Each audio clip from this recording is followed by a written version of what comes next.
and it may be so in the next few weeks. But when I was looking at buying machines, I needed something that had a small footprint because of the size of this area. And I wanted something that had good customer service and that was new technology and kind of wowed me. So, you know, I'm kind of sciencey. So what I did was met Brittany, who came into my office and went through all the technology. And then I went to one of the conferences, heard the physicians speak, and it really wowed me. I mean, these devices have been FDA approved for only since like 2018. It was developed by PhD scientists in Tel Aviv? I'm not sure. In Israel. Yeah. In Israel. With well thought out science behind it. So radio frequency is their major technology and all the equipment. And so I started off with a platform. This is called a platform called Optimus, and it had 3 technologies with it: laser hair, IPL, which is photofacial, and microneedling with radio frequency, which is basically microneedling on steroids because it uses heat to induce collagen. And that's kind of the way that this industry is going. You can fill, you can Botox. Botox will never go out of style, but you can fill, but you can only fill so much to mitigate wrinkles, right? It's like blowing up a balloon. You blow it up enough and you're gonna get rid of the wrinkles. Well, people look funky. And you see, you know, in the movie stars, they're starting to have all their fillers dissolved. There's a place for fillers, but if you look at the natural progression of aging, which is loss of collagen and elastin, that's what you want to reverse. And that's what microneedling with radio frequency does. So before you do fillers, you tighten up that skin. Before you do a facelift, you tighten up that skin, and your results will be just that much better. Or you'll need less filler, and you can place it in places that will help to get rid of shadows. And really that's what we're doing with fillers, get rid of shadows. So back to microneedling. They came out with microneedling for the face and then microneedling for the body.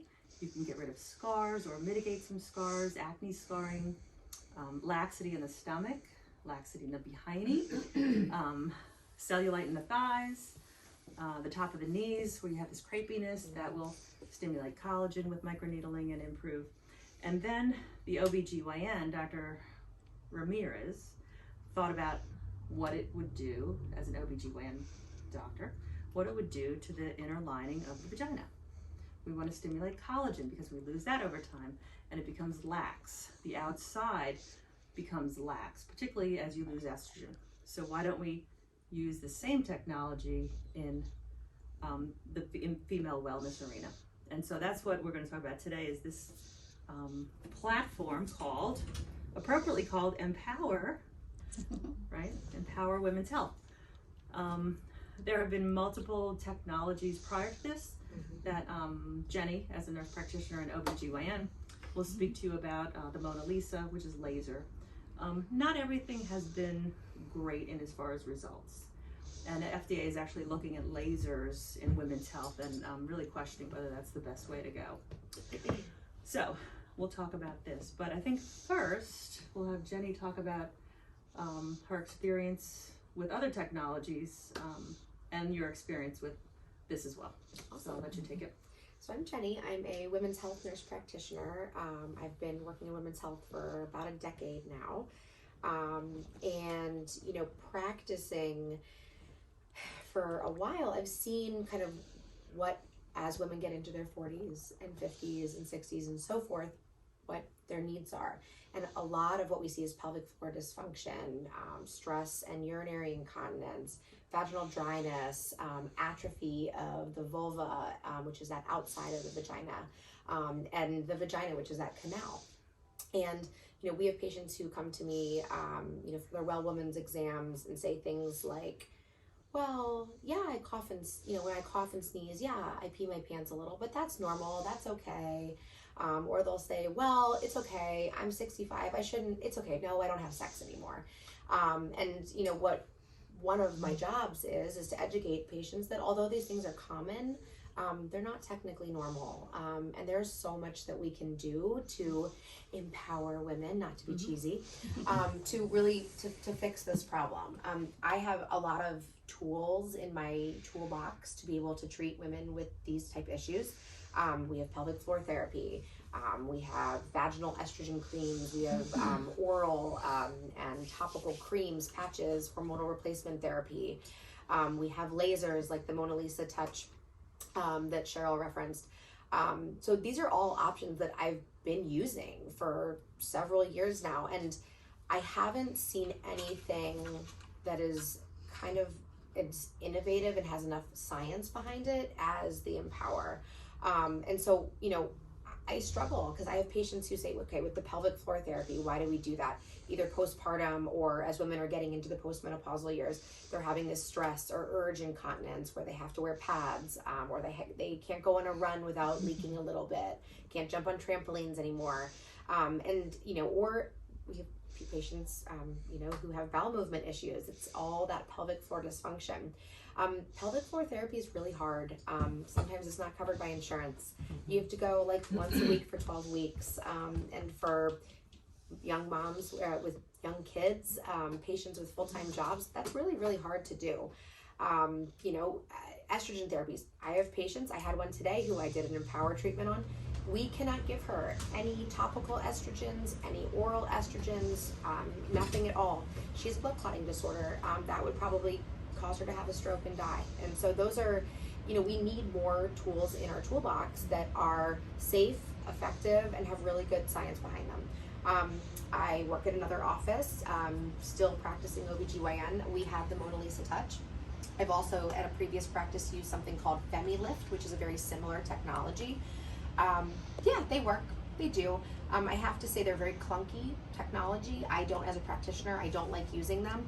My patients are not very comfortable during the procedure. And I just, to be honest, I found the results to be underwhelming. I've had a lot of patients come back and be like, well, cool, I just wasted all this money. Because unfortunately, lasers are not covered by insurance either. And, you know, I'm hoping someday all of this is going to be covered. But right now it's not. And so if you're going to spend the money for something, you need it to work. You need to have real results that are correct, that are lasting. And so, like, you know, Cheryl was talking about, for, you know, the whole science behind it is collagen production. And so really, you know, we haven't had this platform for that long, but so far the patients we've done have had really, really good results in a very short period of time, with very minimal discomfort for the procedure. So, you know, for me, it's just, it's not that I'm not going to recommend pelvic floor therapy. It's not that vaginal estrogens don't have their place in the market. They all do, but we need more tools, because just like when I recommend birth control to somebody, some patients want an IUD, some patients want a pill. Whatever is going to be the best method for that patient, and each person deserves that individualized care. So I think that it's an industry that's growing. You know, overseas, Netherlands, for example, does a really great job at pelvic floor therapy postpartum, addressing the whole pelvic floor and the perimenopausal and postmenopausal women way better than we do in the States. We all know we don't really take a very good care of women in a lot of ways. I'm hoping that we're working towards that. And so I think that this is just kind of one step in the right direction. Gotta love those Dutch. Now I'll put you on the spot because you had it done. I did have it done. So tell us your experience on that one. Yeah, so I will say, when Cheryl and I were at the InMode conference and we were listening to Dr. Ramirez speak, he was talking about all these symptoms that the technology was developed for, and I was like, yep, I've got that. Yep, I guess so. When Cheryl said, you know, she's going to give it an office, I was like, great. So I have had the Morpheus V, which is the microneedling with radio frequency. For me, my big push was function. I wet my pants when I run and jump and lift and laugh, and I have 2 kids. I'm in my mid-40s. And you're a CrossFitter. Yeah. Jumping on boxes. So, yeah. So I was really excited to maybe have that part of my life not be there. I was nervous about the thought of microneedling in the vagina. for sure, but I can tell you the numbing and the procedure was very, very tolerable. I was literally like on my cell phone scrolling through Instagram while Jen was doing it. So it was very, very tolerable. And then afterwards, like I had a little discomfort similar to like riding a bike for too long. Like I could just tell I didn't take any time off of work. I could still exercise. I could walk. I slept. I didn't need Motrin or anything for it. I just knew something was done down there, but that was it. And so I've had 3 treatments, and it's made a really big difference. I'm really excited about it. So there are a few modalities that come with the machine, depending on your symptoms. For those who have very minimal symptoms, maybe some dryness, maybe a little leaking, there's less invasive treatments. So the spectrum is 3 different modalities with this, and I can show you what they are. So for instance, if you are postpartum, you've just had a baby, and you need to rehabilitate that pelvic floor, you know, you're instructed to go home and do Kegels, which are strengthening exercises at every stoplight. Hold it 10 seconds, release it. 10 seconds. Release, I'm making it up. But You're squeeze right. it. And then you know what, a month goes by and you're breastfeeding and you have 2 kids at home and you're trying to get, you know, dinner on the table and you forget about your Kegels. Yeah. So this device is called V-Tone. And anything with a V is vagina. Tone is an EMS technology, electromuscular stimulation. It doesn't roll off your tongue very well, but it's about the size of a large tampon. And what it does is it goes into the vagina with this area to the sides, and there's another one on the other side. And what it does is it makes those muscles contract for 2 seconds and relax, contract and relax. So you basically do this for a half an hour in the office with Netflix on or the TV on or whatever, and then you increase the strength of that contraction over that half an hour until it's tolerable. And it's about the equivalent of 30,000 Kegels in a half an hour. So you're really strengthening Wow. the entire pelvic floor, not just the vagina, but the whole perineum down to the rectum. So you can see, as a provider, we can see the entirety of that pelvic floor contract and relax, and contract and relax. And I can tell you this is not painful. There's no heat involved, there's no needles involved. It's a once-a-week treatment for about 6 weeks. My experience with it is with a 60-year-old woman who had previously had Mona Lisa therapy. She did this for 4 weeks and she was not getting up in the middle of the night and not making it to the bathroom. She was continent all night and didn't have to get up to the bathroom. So for her, that was a score. In addition, she started to have intercourse with her husband, which hadn't happened in quite a while. But That's crazy. yeah, so that was a very good technology. For someone who had previously had like a laser treatment and didn't have the vaginal dryness, etc., this helped the pelvic floor. And she had 3 vaginal births. So that's one technology. That will help with incontinence as well, urinary incontinence. The next least invasive is called V, again, vaginal forma. Vaginal forma is just heat at the tip.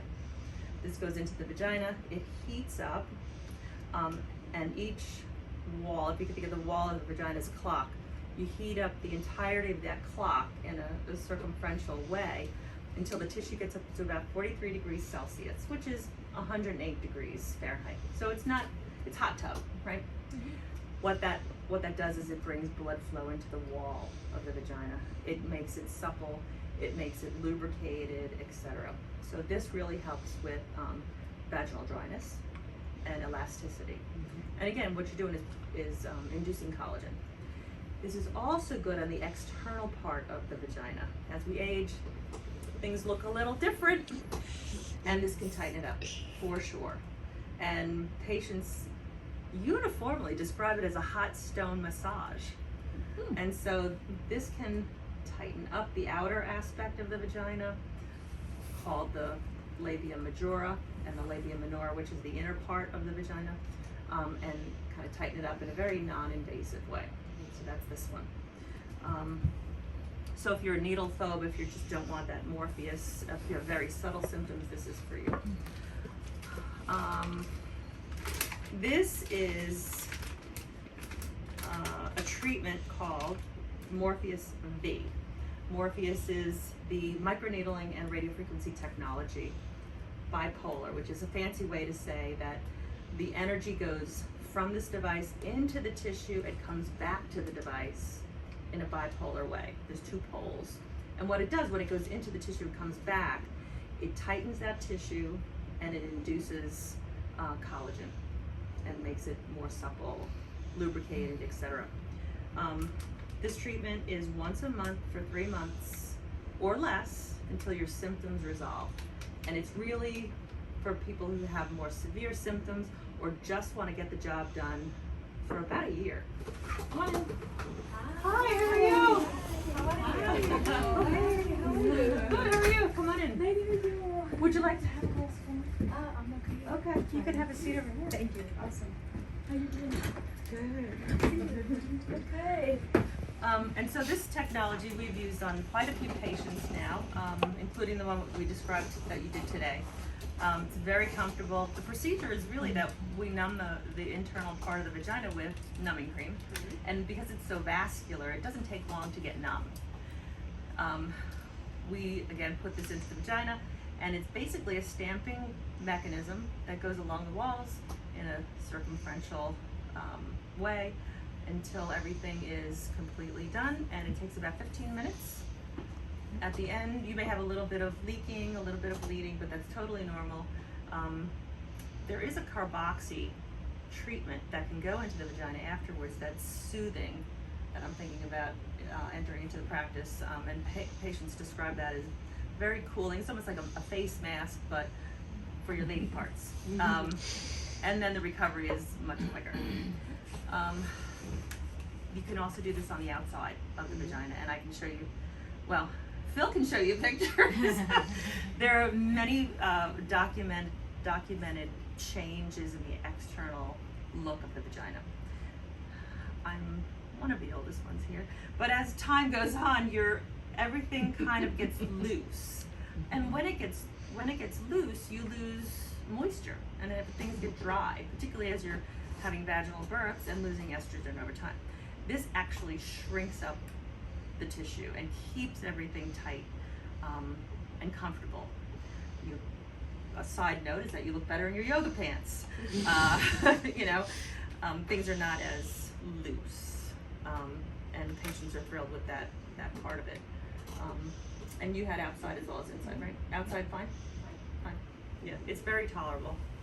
So those are the 3 modalities. This is once a month, 3 months, and you're done. When I trained in South Carolina with OBGYN down there, that changed her OBGYN practice to total aesthetics now, does this on the majority of her patients, and she can get them on the trampoline without leaking. And they come back once a year. When they start to have symptoms, 1, done. On Fridays, she schedules everybody for their V-tone. So she has ages 30 to 80 coming in for pelvic floor strengthening. They sit for a half an hour, out the door they go. All Friday she does this. So depending on your symptoms, we have multiple ways to attack those. Anything else? Did I miss? I see that I didn't really think about initially when you bought this was overactive bladder. Overactive bladder is and when I did some of the training virtually, I did not get to go to South Carolina, but with Tracy Bluskowitz, one of the physicians who uses us that Cheryl's been talking about, overactive bladder can be really quite horrible. Patients are either not making it to the bathroom, so they have this mixed incontinence, which is overactive bladder with urge incontinence, or even that they're getting up multiple times a night. When we treat with the Morpheus V, the energy and the needles come out right here, and so when we think about the female anatomy, the bladder is on the anterior wall. So when the probe goes in the vagina, the bladder kind of sits right here. So, we can focus our treatments based off of a patient's specific needs. So if my patient has, especially on my exam, if I see that she has weakening in the anterior wall of the vagina, she's having overactive bladder, that anterior wall, that wall that's up top of the vagina is weak, I can focus more of my treatment there. If my patient has erectocele, which is where the posterior wall, where the vagina and the rectum meet, if they're having weakening there, I can focus more of my treatments down there. So it's very, we can really customize these treatments towards what this patient's specific goals are. This Forma V that Cheryl was talking about, yes, it's less invasive, but I actually, so one of the patients that I've been working with, Phil, that we've been talking about, she is postmenopausal, I would say probably at least a decade, if not more, and for her, one of her biggest complaints was actually not anything urinary at all. I was talking to her more about this today. But she was telling me, no, that her biggest issue is really penetration. She cannot have comfortable penetrative sex, and that's mostly because of, we call it, atrophy, which is kind of like a not very nice word for what can happen to the vaginal mucosa post menopause, where because these estrogen levels have really just tanked, and the collagen production is not there either, the introitus, which is the opening of the vagina, gets very tight, narrow, which I know we think of tight as a good thing for intercourse, but for a woman who does not have the moisture and elasticity there anymore, it's not a good thing. You can't penetrate a vaginal introitus that is tight without elasticity. And so what we did actually for her first treatment was used Forma first, because as you can see, this is a much smaller device to get in, and really we were able to heat this tissue and remodel. And interestingly, this time when we did her treatment, the penetration piece with the Morpheus V, she said, was totally different, way more tolerable. So this heat remodeling piece has made a big difference. So I see like a huge use for this, and even whether or not they come to see me for this, is a different story. But I see this usage in patients in their 70s and 80s. Just because you're 70 and 80 does not mean that you can't have intercourse. And so I think that this could be a really huge need for this. I have patients who come to see me for their annual women's exams. I can't even do a speculum exam because of this same, atrophic vagina issue. So there's a huge, use for this, not just in the aesthetics world, but really in, the gynecology world too. So it's, all three of these treatment modalities are, I think the really cool thing about it is we really can customize it, where as things like with the laser treatments, like the Femilift and the Mona Lisa, and there's plenty more companies that use lasers, they're all the same. It's one treatment head, it's all the same treatment. You really can't customize it. And that's what I really like about this, because we're all very different, and all of us in this room, I'm sure, have very, very different gynecological and women's health needs. So I think it's cool stuff. I'm excited about it. And as an owner of an aesthetics practice, you always think of med spas as Botox and filler, etc. But coming from an oncology practice where we were so clinical and we wanted quality of life for our oncology patients, this meets that need. For sure. For my practice as a nurse practitioner, that making a difference in somebody's quality of life. Absolutely. This is what it does. That I can get girls back on the tennis court without pads. Right? I mean, it's really life-changing for some patients. Yep. Absolutely. And we have a small group today, and we're videoing it because I can imagine that this is not a comfortable place to have a huge crowd talking about female wellness. And so we could post this on the internet. People do it from the privacy of their own home. Correct. But thank you for being brave enough to coming out today to talk about this, or to listen. Because I think, again, empower, the more you know, the more powerful you are as a woman. And many of our women who come in for Botox, we mention this too. They're like, "Oh my gosh, I've been leaking forever. Do you have something to fix that?" I'm like, yes. Or I haven't had sex with my husband, and he's a relatively new husband. He's 7 years. She's like, "It's just not comfortable. We can help that," because that's a huge quality of life thing, having intimacy. Absolutely. So that's my little machine. That's my little machine.